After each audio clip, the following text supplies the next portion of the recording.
전설야담 특집 가슴이 따스해지는 뭉클한 이야기 7편 모음. 전설야담 중에서 가슴 뭉클한 이야기 7편을 모았습니다. 아래와 같은 순서로 재생됩니다. 전설야담 보릿고개와 봉술주막. 조선 마력 각지에서 밀란이 일어나고 이를 토벌하기 위해 관군이 맞서느라 사회는 지극히 불안했습니다. 그 틈을 노리고 산적들이 나그네들을 약탈하는 외진 산골이 많았는데 경상도 구미와 의성을 잇는 고개 심령도 그중 하나였습니다. 심령은 예부터 외진 산길이라 산적이 자주 출몰한 지역이었습니다. 혼자서 고개 넘는 일은 위험하고 10명 이상 떼지어 가야 안전하다고 해서 붙은 지명이며 우리말로는 열제라고 불렀습니다.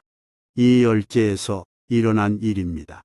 식량이 부족해 보릿고개로 불린 음력 3월 나이 지긋한 노인과 어린 소년이 손을 잡은 채 구미에서 의성 방향으로 열제를 넘어가고 있었습니다. 이날 노인은 목돈이 필요해서 황소 한 마리를 팔아 집으로 돌아가는 길이었습니다. 걷는 내내 가끔 새소리가 들릴 뿐 조용했는데 갑자기 어디선가 시끄러운 사람 말소리가 들렸습니다. 산적일지도 모르므로 노인은 그냥 지나치려 했으나 무슨 일인지 가보자는 손자의 권유에 함께 소리 나는 곳으로 갔습니다. 현장에 도착해 보니 젊은 남녀가 말다툼을 심하게 하고 있었습니다. 상투 튼 남자는 젊은 부인이 업은 아기를 뺏으려 했고 여인은 뺏기지 않으려고 이리저리 피하느라 곤욕을 치르고 있었습니다. 여인은 제발 그러지 말라고 호소했고 아기는 자지러지게 울어댔지만 남자는 눈이 풀어진 채 기진맥진하면서도 아기를 탐냈습니다.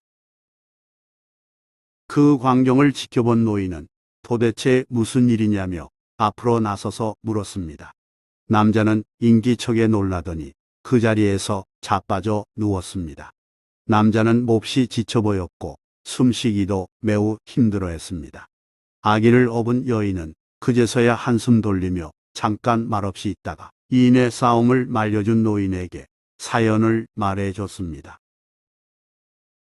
남녀는 부부지간이었고 며칠을 굶었기에 의성에 사는 친척에게 도움을 청하고자 길을 가던 도중 정신착란이 일어난 남편이 아기를 고기로 착각해 잡아먹고자 난리를 친 것이라는 내용이었습니다. 아기 엄마는 기구한 처지에 눈물을 흘리면서 노인에게 잠깐이지만 나서서 말려주어 고맙다고 인사했습니다.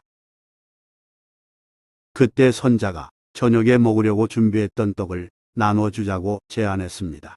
노인은 갸륵한 손자를 칭찬한 뒤 포침에서 떡을 꺼내 약간만 남기고 나머지를 전부 여인에게 주었습니다.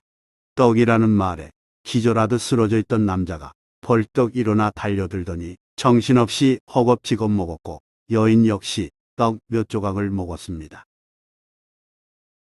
그들이 약간 생기를 되찾은 걸 확인한 노인은 몸을 돌려 다시 길을 떠나려 했습니다. 그런데 걸신 들린 마냥 떡 먹는 부부의 모습을 보고는 손자가 노인에게 또 자기 의견을 말했습니다. 모두가 어려운 이 시기에 저 부부가 의성에 간들 과연 식량을 구할 수 있겠냐며 황소 판 돈을 부부에게 주고 가자는 말이었습니다. 노인은 망설였습니다. 집안일에 쓰고자 마련한 돈인데 그걸 주자니 조금 곤란하고 외면하자니 손자 말처럼 부부의 앞날에 커다란 그림자가 예상됐기 때문입니다. 갈등하던 노인은 사람 목숨을 살리는 일이 더 중요하다는 점에 공감했기에 손자에게 한 번 더 뜻을 확인한 후 다시 몸을 돌려 여인에게 다가가서 말했습니다. 손녀 시집 가는데 쓰려고 마련한 돈인데 대개 사정이 딱해 보이니 손자가 도와주라고 하는구려. 얼마 되지 않는 돈이지만 가지고 고향으로 돌아가 힘내서 살아가시오. 노인이 보찜에서 돈을 꺼내주자 부부는 무릎을 꿇고 엎드려 인사하며 어디에 사는 누구시냐고 주소 및 성함을 여쭙습니다. 노인은 고개 넘어 사는 평범한 사람이라고만 말하고는 재차 부부를 격려해 준 뒤 가던 길을 재촉했습니다. 사실 노인은 조시성을 가진 경제적으로 여유로운 부자였으며 평소에도 베풀기를 좋아한 분이었습니다. 세월은 흘러 20여 년이 지나자 노인은 저세상으로 갔으며 손자는 30대 청년이 됐습니다. 안타깝게도 이즈음 조씨 집안은 가세가 기울어 생계를 유지하기 어려운 지경에 이르렀습니다. 식구들은 뿔뿔이 흩어져 저마다 알아서 살아야 했고 마을에서 조씨 부잣집을 기억하는 사람조차 찾아보기 힘들어졌습니다. 한편 열제에서 남모르는 노인에게 도움받아 목숨을 건진 부부는 집으로 돌아가 농사를 지었습니다. 부부는 귀한 돈을 헛되이 쓰지 않고자 밤낮으로 성실히 일했고 20년 만에 재물을 모아 제법 알아줄 만한 부자가 되었습니다. 성공한 노씨 부부는 자신들 형편이 여유로워지자 지난날의 은인을 찾아서 은혜를 갚고 싶었지만 사람에 대한 단서가 전혀 없어서 고심했습니다. 생각다 못해 부인이 이렇게 말했습니다. 이렇게 하면 어떨까요? 우리가 구원받았던 열지에 주막을 차렸어. 오고 가는 사람들에게 물어보거나 그분들을 기다리면 어떨까요? 그거 좋은 생각이요. 좋은 계책이라고 맞장구친 남편은 즉각 열제 중톡에 주막을 마련했습니다. 그리고는 술을 팔지 않고 쉬어갈 수 있는 무료 쉼터로 운영했습니다. 술을 원하는 사람에게는 무료로 주었기에 열제 주막은 공짜 술집으로 금방 소문나서 나그네 발길이 끊이지 않았습니다. 여러 해 동안 많은 사람이 열제 주막을 거쳐갔지만 노씨 부부가 기다리는 은인은 좀처럼 나타나지 않았습니다. 노씨 부부가 나그네에게 노인과 손자의 외모를 말해봐야 아는 사람이 없었습니다. 영영 나타나지 않을까 싶어 부부가 초조해하던 어느 해 초여름 해 질 무렵 몹시 지친 표정의 나그네가 주막 앞을 걸어갔습니다.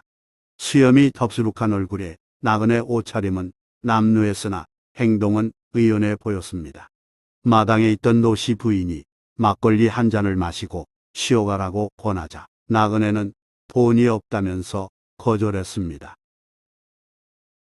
노씨 부인이 술을 파는 곳 아니니 염려 말라며 재차 권하자 나그네는 못 이기는 척 주막에 들어와 앉았습니다. 심부름하는 아이가 술상을 내오자 나그네는 돈도 안 받으면서 어떻게 이런 일을 하느냐고 노씨 부인에게 물었습니다. 부인은 지난날 주막 근처에서 자신이 겪었던 일을 털어놓았습니다. 그 은인들을 꼭 만나 뵙고 싶어. 이 주막에서 몇 해째 기다리고 있습니다. 주막에 들른 나그네마다 붙들고 수백 번 넘게 한 말이건만 말을 마친 부인의 눈에는 눈물이 그렁그렁했습니다. 물끄러미 듣고 있던 나그네는 눈을 감고 한참 있다가 조심스럽게 입을 열었습니다. 그럼 저 자리에서 다투시던 분들이군요. 나그네의 말을 듣고 부인이 깜짝 놀라 혹시 그때 그 소년이냐고 확인했습니다. 나그네는 그렇다고 대답하면서 그 돈은 본래 누이 혼례에 보탤 예정이었노라는 사실도 뒤늦게 알려주었습니다. 부인은 나그네의 손을 꽉 잡으면서 할아버지는 어디에 계시느냐고 물었습니다. 나그네는 돌아가신 지 좀 됐다고 대답했습니다. 부인은 뒤뜰에 있는 남편에게 어서 와 보라고 소리쳤고 영문 모르고 달려온 노씨는 상황을 파악하고 그 소년이냐고 물었습니다. 나그네가 고개를 끄덕이자 노씨는 나그네를 와락겨 안으며 눈물을 흘렸습니다. 노씨 부부가 도무지 찾을 수 없었다고 말하자 나그네는 자기 집안이 몰락한 사연을 말해줬습니다. 노씨 부부는 이제 자신들이 은혜를 갚을 차례가 된 것 같다며 그렇게 할 수 있어서 기쁘다고 말했습니다. 노씨 부부는 조씨 청년을 어떻게 도울지 의논한 다음 재기할 수 있도록 도와주었습니다. 이후 경북 선산의 노씨와 의성의 조씨는 가족 같은 사이로 지냈으며 사람들은 두 가문의 심성에 감탄했습니다. 노씨 부부가 운영했던 주막은 오늘날 폐허가 되어 흔적만 남아 있습니다.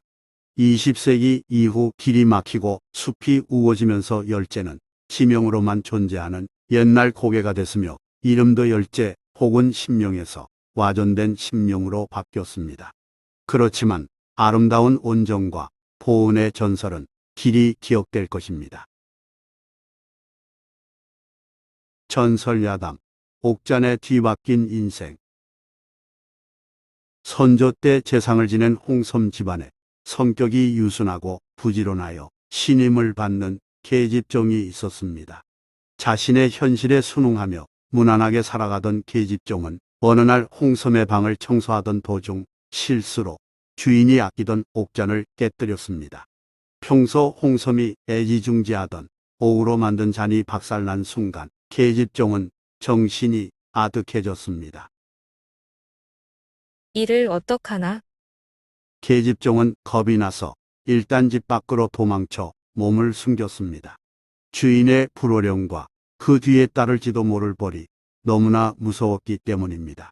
불안한 마음으로 계속 주인 집으로 돌아가 사실대로 자백할지 말지 고민하던 계집종은 날이 저물자 마침내 결단을 내렸습니다. 돌아가면 맞아 죽을지도 몰라. 계집종은 도성 밖으로 나가 무작정 하염없이 길을 걸었습니다. 이리저리 정처 없이 떠돌던 그녀는 황해도 배천 땅에서 우연히 유씨 성을 가진 상민을 만나 가정을 꾸렸습니다. 우여곡절 끝에 혼인은 했지만 그녀는 행여 쫓겨날까 싶어 남편에게 자신의 천한 신분을 밝히지 않고 숨겼습니다. 계집종은 그렇게 유씨 부인이 되었습니다. 다행히 부부 금실이 좋아서 무탈하게 지냈고 10달 후 잘생긴 우량아를 낳았습니다. 유씨는 아들 이름을 극량이라고 지어주며 지극히 평안한 삶을 누리길 기원했습니다. 유국량은 튼튼하게 자랐고 무예에 관심을 보였습니다. 낮에는 농사일을 도우면서 틈나는 대로 활쏘기를 했고 밤에는 병서를 읽었습니다. 유국량의 무예 실력은 빠르게 늘었고 병서에 대한 지식도 풍부해졌습니다. 그에 비례하여 과거 급제에 대한 자신감도 커졌습니다. 그런데 그럴수록 불안해하는 사람이 있었으니 바로 그의 어머니였습니다. 상민은 묵과에 응시할 수 있었지만 어머니 신분이 천민이면 애당초 불가능했기 때문입니다. 사실을 털어놓고 말리자니 절망스러워할 아들의 표정이 보이고 그대로 두자니 나중에 느낄 상실감이 더 커질 것이므로 유국량의 어머니는 연일 남몰래 한숨 쉬었습니다. 청년이 된 유국량은 아버지가 돌아가신 뒤에도 농사일을 도맡아 하면서 틈틈이 활쏘기와 창 던지기를 연습했고 동네에 말이 없어 대신 소를 타고 말 타기를 했습니다. 주변 사람들은 장군감이라며 칭찬했습니다. 드디어 고을마다 과거 시행방이 붙었습니다. 유국량은 어머니에게 묵과에 응시하고자 한양으로 올라가겠다는 뜻을 밝혔습니다. 어머니는 아들의 오랜 꿈을 차마 꺾을 수 없어서 그동안 준비해둔 노자를 내놓으며 격려했습니다. 나중에 신분이 탄로나서 경을 치게 되더라도 일단은 그렇게 했습니다. 유국량은 스승 없이 독학으로 공부하고 무예를 닦았으나 필기 및 실기 시험에서 좋은 성적으로 무과에 합격했습니다.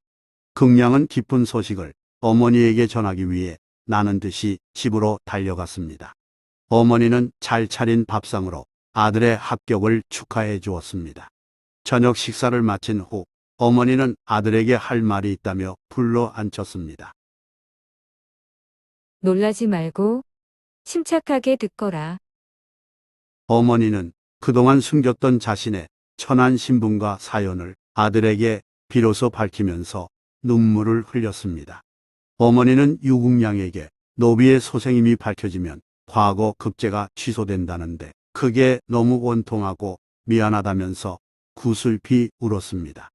유국량은 낙담하지 않고 차분하게 말했습니다. 내일 한양으로 올라가겠습니다.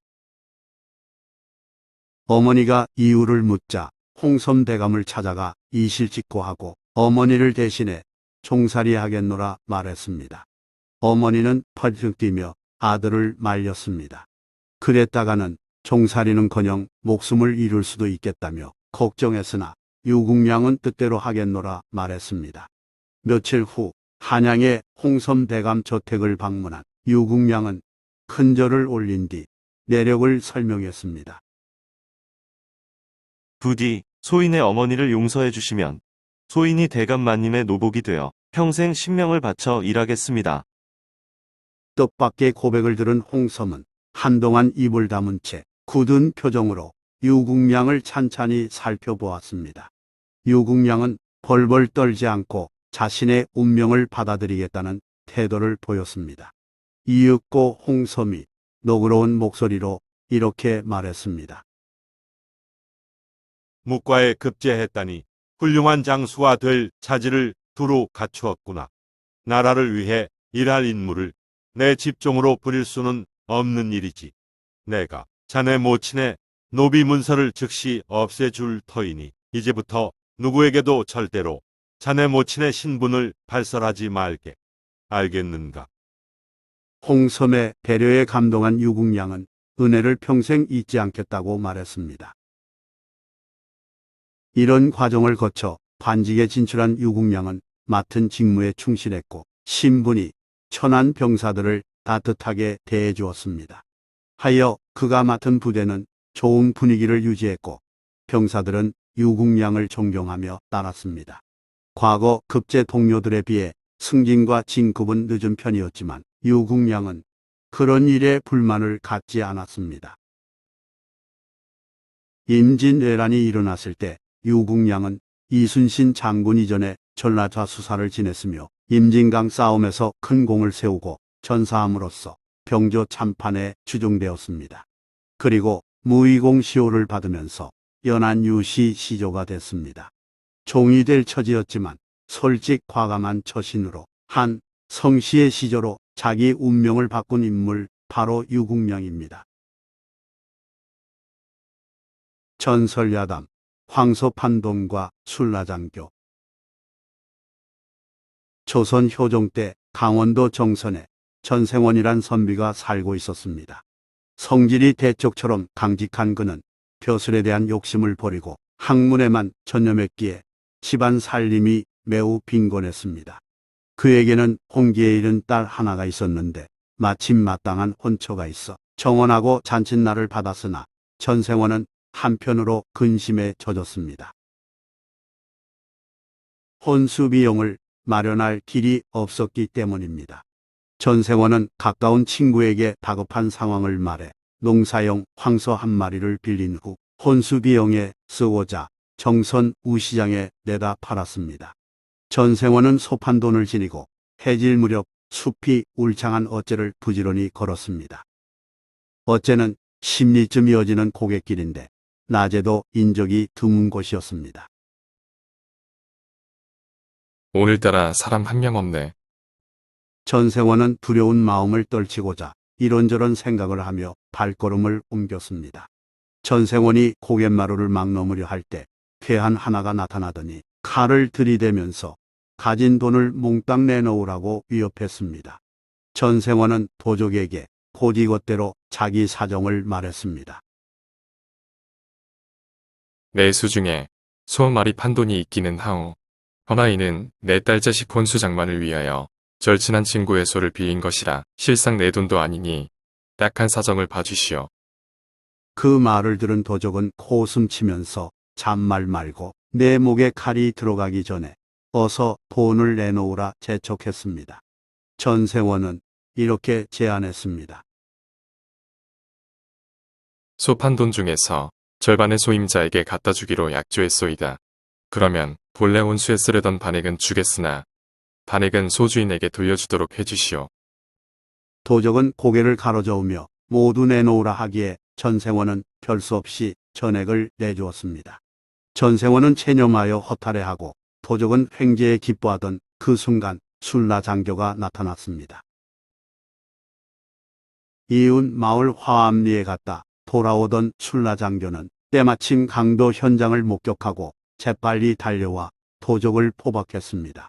방심했다가 놀란 도적은 얼어붙은 듯 꼼짝하지 못하고 붙잡혔습니다. 술라장교는 도적이 약탈한 돈을 전생원에게 돌려줬습니다. 그런데 이때 전생원은 그 돈을 받지 않은 채 술라장교에게 다음과 같이 말했습니다. 저 사람이 내 돈을 빼앗으려 한 게 아니라오. 내가 저 사람에게 꾸어 쓴 돈을 갚지 못한 일이 있소이다. 오늘 장터에 함께 갔는데 내가 소판 것을 알고 돈을 돌려달라고 하기에 딸 시집보낼 혼수 준비했어야 할 형편이라 그럴 수 없다고 옥신각신하던 참이었다오. 그러니 저 사람을 절대 도적으로 몰지 마십시오. 전생원이 이리 설명하자 술라장교는 잠깐 도적을 쳐다보더니 오해해서 미안하다고 말하고는 풀어주었고 이내 그 자리를 떠났습니다. 술라장교가 멀리 사라지자 도적은 전생원에게 무릎을 꿇고 머리를 조아리며 말했습니다. 선생님, 제가 죽을 죄를 졌습니다. 이 은혜는 평생을 두고 갚겠습니다. 강격한 도적은 잠시 숨을 고른 뒤 이어 말했습니다. 제 인생을 가엾게 여기시고 선생님 이웃에서 외시고 살게 해주십시오. 전생원은 도적을 일으켜 세우며 그리해도 좋다고 응답했습니다. 전생원은 그를 데리고 돌아와 이웃하며 형제처럼 화목하게 지냈으며 도적은 전생원에게 감화되어 선량한 사람이 됐다고 전합니다. 전설야담 툭 던져준 숨은 은인 도시락 단호 어원 송곡 이서우가 남산골 생원이었을 때의 일입니다. 생원은 소과인 생원시에 합격한 사람을 이르는 호칭이며 대과 시험 준비생이기도 합니다. 경제적 여유가 있을 경우 관직에 나가지 않더라도 군역과 잠역을 면제받고 각 지방의 유지로 행세하며 지내지만 그렇지 않으면 문과 시험에 인생을 겁니다. 이서우는 집안 형편이 어려운 까닭에 대과 시험 준비를 위해 날마다 책을 파고들었습니다. 그렇게 공부하던 어느 날 이서우는 그날따라 집중이 되지 않아 애를 먹었습니다. 추운 겨울밤이건만 온돌에 불을 지피지 않아 얼음장처럼 차가운 냉방에 웅크리고 앉아 책을 읽노라니 하얀 종이에 검은 글씨가 아지랑이처럼 가물가물했습니다. 공자왈, 맹자왈. 더구나 온종일 밥 한 그릇도 제대로 먹지 못해 책을 소리내어 읽기도 힘들었습니다. 굶주림과 추위에 지칠 대로 지친 탓에 책 읽는 소리가 자꾸만 기어들어갔습니다. 그때 갑자기 창문을 통해 무엇인가 툭하고 방바닥에 떨어졌습니다. 이서우가 가서 살펴보니 약식이 가득 담긴 도슬기였습니다. 도슬근, 휴대하기 편하게 만든 용기에 반찬 곁들인 밥을 일컫는 우리말입니다. 조선시대 관원들은 도슬을 시참하고 출근해서 점심때 먹었습니다. 도슬의 모양새는 고리보들이나 대오리로 길고 둥글게 엮은 타원형 동고리와 비슷했습니다. 이 도슬계, 전미사학이 결합해 도스락을 거쳐 도시락이 되었습니다. 이게 웬 약식이지? 누구인지는 모르겠지만 배고픈 내 신세를 가엾게 여겨 넣어줬나 보네. 이서우는 고마운 마음으로 그 약식을 맛있게 먹고 힘내어 공부를 계속했습니다. 그런 어려움을 딛고 이서우는 이듬해 현종 원년 문과에 급제했으며 숙종 1년 문장에 재주가 있다 하여 호목의 추천으로 정원이 됐습니다. 정원은 사간원에서 일하는 정육품 벼슬이고 사간원은 임금께 옳지 못하거나 잘못된 일을 고치도록 말하는 일을 맡아보던 관아입니다. 임금을 가까이에서 모시는 임무이기에 이서우는 숙종을 자주 배웠습니다.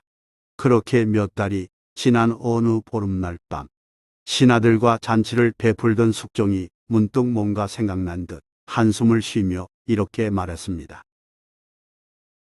언젠가 과인이 남산골을 잠행할 때 허름한 촉가집에서 글 읽는 소리가 들리기에 잠시 귀를 기울였는데 얼마나 굶었는지 소리가 잘 나지 않는지라 과인이 별감을 시켜서 약식을 넣어준 일이 있었는데 그 선비는 어찌 되었는지. 이때 곁에서 모시고 있던 이소우가 곧바로 고개 숙여 엎드리더니 눈물을 흘리면서 말했습니다. 상감마마, 그날 밤 약식을 받은 이는 바로 소신이옵니다. 성은을 입고 더욱 분발하여 이듬해 등과했고 약식에 넣어주신 마재은 한 덩이는 아직 그대로 간직하고 있사옵니다. 그 말을 들은 숙종은 눈을 동그랗게 뜨고 크게 반가워했습니다. 숙종은 평소 이소우의 청렴함을 주목하고 있었기에 이후 더욱 중용했으니 약식이 충신을 낳은 셈입니다. 전설야담 주막주인과 인과응보. 그동안 고생했네. 이건 자네 품삯일세. 부지런하고 성실한 젊은이가 10년 동안 머슴살이하고 황금 한 덩이를 품삯으로 받았습니다. 그는 기쁜 소식을 어머니에게 빨리 전하려고 부지런히 길을 걷다가 해가 저물어 주막에서 하루 머물렀습니다. 자는 동안 행여 금덩이를 잃어버릴까 싶어 옷 속에 품고 잤습니다. 이튿날 새벽 첫 달기 울자마자 젊은이는 후다닥 일어나 길을 나섰습니다. 한시라도 빨리 어머니를 뵙고 싶었기 때문입니다. 그런데 주막을 출발한 젊은이가 10리쯤 갔을 때 뒤에서 누군가가 자기를 부르는 소리가 났습니다. 돌아보니 주막 주인이 뛰어오고 있었습니다. 이걸 잊어버리고 갔기에 쫓아왔소. 말을 마친 주막 주인은 금덩이를 내밀었습니다. 젊은이가 서둘러 나오는 바람에 자는 도중 품에서 떨어진 금덩이를 미처 챙기지 못했던 모양이었습니다. 주막 주인은 젊은이가 떠난 후 방을 살펴보다가 그걸 발견하고 서둘러 달려온 것이었고요. 젊은이는 여러 차례 고맙다 인사하고 다시 길을 재촉했습니다. 젊은이가 계속 걸어 강가에 이르렀을 때 많은 사람이 우왕좌왕하기에 무슨 일인가 싶어 시선을 따라가 보니 장마로 불어난 강물에 한 아이가 빠져 호우적거리고 있었습니다. 상황은 절박해 보였지만 물살이 너무 거세서 그런지 사람들은 발만 동동 구를 뿐 선뜻 끼어들지 못하고 있었습니다. 공교롭게도 젊은이는 헤엄을 칠 줄 몰랐습니다.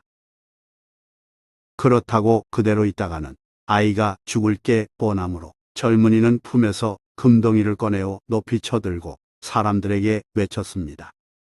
누구든 저 아이를 구하면 이걸 드리겠소. 그러자 한 사내가 근처에 있던 노끈을 자기 허리에 묶은 후 첨벙 강물에 뛰어들어 아이에게로 갔습니다. 그 직후 다른 사람이 그 노끈을 붙잡아 당겼습니다. 그 결과 다행히 아이를 구할 수 있었습니다. 물에서 나온 사내는 아이의 배를 눌러 물을 토하게 했고 아이는 한숨을 내쉬며 살아났음을 알렸습니다. 젊은이가 약속대로 사내에게 금덩이를 줄 때 아이의 아버지가 놀란 표정으로 달려왔습니다. 그는 주막 주인이었습니다. 내 아들을 구하려고 귀한 금덩이를 남에게 주다니 정말 고맙소. 주막 주인은 아이 친구로부터 이야기를 전해 들었다며 젊은이에게 눈물을 글썽이며 인사했습니다. 젊은이는 고개를 저으며 이렇게 말했습니다. 금덩이가 사람 목숨보다 귀하지는 않지요. 베개 주막에 떨어뜨렸을 때부터 제 물건이 아니었고 그로써 아이를 구했으니 다행이지요. 젊은이는 이제 가겠다며 발길을 내디디려 했습니다. 그때 사내가 손에 들고 있던 금덩이를 젊은이에게 돌려주었습니다. 그러면서 진작 물에 뛰어들었어야 했는데 용기가 부족했노라고 말했습니다. 젊은이는 사양했지만 사내는 금덩이를 내려놓고 어디론가 사라졌습니다. 주막 주인도 젊은이에게 살해하겠다고 말했으나 젊은이는 아니라고 거절하고는 자기 금덩이만 갖고 길을 떠났습니다. 주막 주인의 정직함이 젊은이의 선행을 낳았고 젊은이의 선행이 사내의 용기를 자극했으며 사내의 용기가 아이를 살린 셈입니다. 이에 사람들은 이 일을 두고 인과응보라고 말했습니다. 인과응보는 선을 행하면 선의 결과가, 악을 행하면 악의 결과가 반드시 뒤따름을 이루는 말입니다. 전설야당 오수의 개 견분곡. 고려시대 거령연에 살던 김계인은 이웃 마을에 사는 친구 집에 놀러 갔다가 돌아오는 길에 낑낑거리며 울고 있는 강아지를 우연히 발견했습니다. 당시 흉년에 든 해에는 식량을 아끼고자 강아지를 산에 버리기도 했는데 그런 경우로 여겨졌습니다. 김계인은 어미도 없이 버려진 개를 가엾게 여겨 집에 데리고 갔습니다. 김계인은 자신이 먹을 음식을 아껴서 강아지에게 먹이며 사랑으로 키웠습니다. 강아지는 무럭무럭 잘 컸고 주인이 어디를 가든 따라다녔습니다. 김계인은 그 개를 누렁이라고 부르면서 나들이할 때 동무처럼 함께했습니다. 어느 날 김계인은 동네 잔치에 참석하고자 길을 나섰는데 이때도 누렁이가 같이 갔습니다. 반가운 친구와 연거푸 술잔을 기울이다 보니 금방 해가 저물었고 김계인은 더 취하기 전에 잔칫집을 나섰습니다. 김계인은 누렁이를 앞장 세워 걷다가 술 기운이 오르자 산길 옆 마른 풀밭에 앉아 잠깐 쉬려다가 그대로 드러누워 잠이 들었습니다. 누렁이는 그런 주인 곁에 앉아 말없이 지켜주었습니다.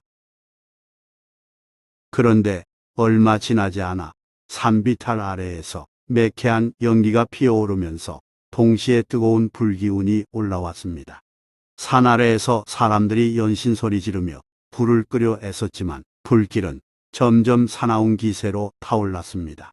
누렁이는 주인을 깨우려 콩콩 짖고 옷자락을 잡아당겼습니다. 하지만 김계인은 너무 취해 꼼짝하지 않았습니다. 누렁이가 발톱으로 주인 손등을 핥히어 아프게 자극을 주어도 김계인은 잠에서 깨어나지 못했습니다.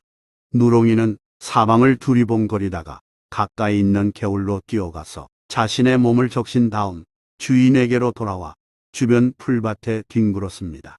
누렁이가 그러기를 수십 차례 반복하자 김계인 주변 풀밭은 물에 젖은 상태라 불에 타지 않았습니다. 불길은 김계인 주변 풀밭을 지나쳐 위로 올라갔습니다. 그제서야 누렁이는 꿍 소리를 내며 쓰러졌습니다. 주인의 안전을 확인하자 자기 몸을 사리지 않고 불길 속을 뛰어다닌 누렁이는 할 일을 무사히 마쳤다는 듯 주인을 한 번 더 바라보고는 숨을 거뒀습니다. 김계인은 그로부터 얼마 지나서 갈증 때문에 잠에서 깼습니다. 목이 말라 물을 찾으며 가까스로 눈뜬 김계인은 주변을 돌아보고 깜짝 놀랐습니다. 자기 주변만 무사하고 그 바깥은 온통 불에 타서 시커멓고 거기다 사랑하는 누렁이가 불에 데어 상처투성이 몸으로 쓰러져 있었기 때문입니다. 누렁이가 이미 죽었음을 확인한 김계인은 말할 수 없는 깊은 슬픔과 아픔을 느꼈습니다. 주인을 위해 누렁이가 목숨 바친 상황이 너무나 명확했니까요. 김계인은 개를 안고 집으로 돌아와 좋은 나무로 만든 관에 누렁이를 넣은 후 정성껏 장례를 치렀습니다. 그리고는 들불을 끄려고 애쓰다 죽은 자리에 무덤을 만들었으며 그날 짓고 갔던 지팡이를 꽂았습니다. 이후 김계인은 수시로 개 무덤을 찾아가 넋을 위로해 주었습니다. 이듬해 따뜻한 봄이 됐을 때 김계인이 꽂아놓은 지팡이에 푸른 싹이 돋아나더니 점점 크게 자랐습니다. 마을 사람들은 누렁이의 넋이 나무로 부활한 현상으로 여겼고 누렁이의 의로운 죽음을 알려야겠다고 생각하여 논의한 후 마을 이름을 바꾸기로 결정했습니다. 이에 따라 거령을 오수로 고쳤습니다. 오수의 오는 키가 내척인 큰 개를 가리키고 수는 나무라는 뜻입니다. 이로미로 김계인의 목숨을 살린 개는 몸집이 큰 개였음을 알 수 있습니다. 마을 사람들은 아울러 누렁이의 무덤을 오수의 개 무덤이라고 불렀습니다. 세월이 흐르면서 나무는 거목이 됐고 이 이야기는 고려 전역에 소문으로 알려졌습니다. 김계인은 누렁이의 죽음을 애도하며 노래를 불렀는데 고려시대 문인 최자는 의로운 충견 이야기에 감동하여 1230년에 쓴 포안집에 그 내용을 기록했습니다. 현대 국문학자 가람 이병기는 고려학부의 견분곡은 오수의 의견 설화에서 연원한다고 밝힌 바 있습니다. 오늘날 전북 임실군 오수면 시장마을에 근대에 세운 오수계 동상이 있고 의견비도 있습니다.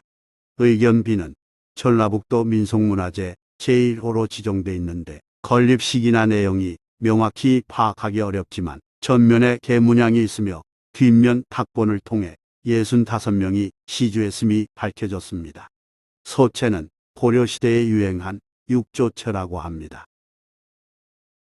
은혜 베푸는 이를 해치거나 원수로 갚는 배은망덕한 사람도 있는 세상임을 감안하면 충견 오수에게는 사람보다 나은 동물이라 말할 수 있습니다. 또한 천년 세월을 간직한 오수 나무는 어쩌면 사람이 아닌 나무로 살아가고 있음을 감사해야 할지도 모르겠습니다. 사람이라면 마땅히 동물보다 나은 심성으로 살아가야겠습니다. 전설야담, 금주령과 밀주업자 그리고 암행어사. 조선 영조 중엽 심한 가뭄과 흉년으로 백성들의 아우성이 이 땅에 가득할 때의 일입니다. 영조는 곡식이 술로 낭비되는 걸 막고자 아예 술 자체를 마시지 못하게끔 전국에 금주령을 내렸습니다. 공식적으로는 술을 사고 팔 수 없는 세상이었지만 술마다는 일부 술꾼들은 남몰래 술을 만들어 마셨습니다. 처음에는 한두 명이었다가 금방 그 수가 늘어났고 급기야 술을 비밀리에 만들어 파는 밀주업자도 등장했습니다. 소문은 금방 퍼지는 법이라 일부에서 비밀리에 술을 만든다는 말이 임금 귀에까지 들어갔습니다. 분노한 영조는 선정관 유진왕을 불러 금주령 어긴 자를 어떻게든 잡아오라고 지시했습니다. 사흘 안에 금주 어긴 자를 잡아오지 못하면 대신 벌을 받을 줄 알라. 그날 유진왕은 퇴근하여 집으로 가는 도중 첩의 집에 잠시 들러 무표정한 얼굴로 드러누웠습니다. 첩은 유진왕의 고민이 심각함을 눈치채고 술 마시며 머리를 식히라는 뜻에서 술병을 들고 나가 술을 사 가지고 왔습니다. 이 술은 어디서 났느냐? 유진왕은 첩이 가져온 술상을 보자마자 눈을 크게 뜨며 물었습니다. 유진왕이 당황해하는 첩을 앞세워 술 사온 것으로 찾아가 보니 밀주업자 집은 가난해 보이는 초가였습니다. 유진왕은 거침없이 살인문 안으로 들어섰는데 방 안에서 선비가 책을 읽고 있었습니다. 유진왕은 방문을 벌컥 열고 말했습니다. 금주계를 어긴 그대 목을 베러 왔으니 나를 원망하지 말고 목을 내놓으라. 선비는 잠깐 어리둥절한 표정을 짓는가 싶더니 이내 사태의 위급함을 알아채고 고개를 숙였습니다. 그때 옆방에 있던 70 노모가 기어나와 술을 만든 사람은 자기이니 외아들을 죽이지 말고 자신을 죽여달라고 말했습니다. 아파 보이는 노모가 눈물을 흘리며 간곡히 호소하자 임무감에 기세 등등했던 유진왕은 마음이 흔들려 갈등에 빠졌습니다. 방 안의 선비는 아무 말도 하지 못하고 그저 처분만 기다렸습니다. 유진왕은 보받은 칼을 다시 칼집에 넣으며 어허 내 목이 대신 날아갈 테지만 할 수 없지라고 중얼거리며 그 집을 나왔습니다. 사흘이 지나서 임금 앞에 나간 유진왕은 아무도 발견하지 못했다고 거짓을 아뢰었습니다. 영조는 크게 화난 표정으로 유진왕을 물고 내라 명했습니다. 물고는 죄인을 죽이는 일을 가리키는 말이니 당장 처형하라는 지시였습니다. 밀주업자를 살려준 바람에 졸지에 목숨 잃을 처지에 놓인 유진왕에게 잠시 후 바뀐 어명이 전달됐습니다. 멀리 금갑도로 유배 보내라. 겨우 목숨을 건진 유진왕은 전라도 진도 근처의 외딴섬 금갑도로 귀양을 갔습니다. 금방 풀려날 줄 알았던 유배가 8년이나 이어진 후에야 유진왕은 공주현감으로 복직됐습니다. 유진왕이 다시 관직을 얻자 그동안 뿔뿔이 흩어져 걸식하던 식구들이 모두 모여 대가족을 이뤘습니다. 유진왕은 본래 청렴한 관리였으나 대식구를 먹여 살리기에 녹봉이 턱없이 부족하자 돈 있는 자들을 대상으로 글공이지를 했습니다. 글공이는 말이나서의 털을 빗기는 빗 모양 기구를 이루는 말이며, 이에 연유한 글공이질은 관리나 토호가 백성의 재물을 긁어들이는 짓을 비유적으로 이루는 말입니다. 유진왕의 글공이질은 금방 주변에 소문이 났고 탐관오리로 지목되었습니다. 유진왕은 가난한 백성을 대상으로 하지 않았지만 재물을 빼앗긴 지역 유지들이 농민을 괴롭힌 까닭에 결과적으로 모두의 원망 대상이 된 것입니다. 한편 영조는 지방 관리들의 토색질이 심하다는 얘기를 듣고 이익보를 암행어사로 보내 바로잡도록 했습니다. 여러 고을을 거쳐 옹주에 도착한 어사 이익보는 현감의 토색질을 샅샅이 조사한 후 어사 출두를 외쳤습니다. 글공이질하며 불안해하던 옹주 현감 유진왕은 자신의 팔자를 원망하면서도 드디어 올 것이 왔노라 생각하며 의연하게 어사를 맞이했습니다. 일반적으로 굽신거리는 사또들과 달리 당당한 태도로 어사를 대한 것입니다. 탕관오리 사또의 태도를 건방지다고 여긴 어사가 홀대 이유를 묻자 현감 유진왕은 이렇게 대답했습니다. 본관을 욕보이려는 자인데 영접은 무슨 영접인가? 어사는 그 목소리를 듣자마자 10여 년 전에 칼을 들고 왔던 선정관의 목소리임을 알아차렸습니다. 어사는 흥분을 감추고 옹주 현감에게 살아온 과거를 물었습니다. 옹주 현감 유진왕은 담담하게 자신의 지난 과거를 털어놓았습니다. 어명으로 금죽에 어긴 자를 잡으러 갔다가 범인을 살려주고 대신 자기가 8년간 유배를 갔다 와 보니 집이 풍비박산되어 있었노라 말했습니다. 유진왕은 거기에서 목매어 더는 말을 잇지 못했습니다. 그러자 어사는 옹주 현감에게 당신이 바로 그 선정관이냐고 물었습니다. 유진왕이 그렇다고 대답하자 어사 이익보는 일어나 큰절을 올리면서 평생 은인인 현감을 친형님으로 모시겠다고 말했습니다. 뜻밖의 반전에 유진왕은 눈앞에 있는 어사가 그때의 선비임을 깨닫고 눈물을 주르륵 흘렸습니다. 두 사람은 바로 의형제를 맺었으며 어사는 옹주 현감은 선치수령이라는 장계를 올렸습니다. 크게 느낀 유진왕은 글공이지를 멈추었고 다시 청렴하게 살았습니다. 얼마 후 한양으로 올라온 이익보는 임금을 배웠을 때 사실을 아뢰면서 자신의 죄를 청했습니다. 예상하지 못한 보고를 받은 영조는 두 사람의 해우 및 이익보의 처사를 나무라지 않고 칭찬했습니다. 이후 이익보는 판서에, 유진왕은 통제사에 올랐습니다.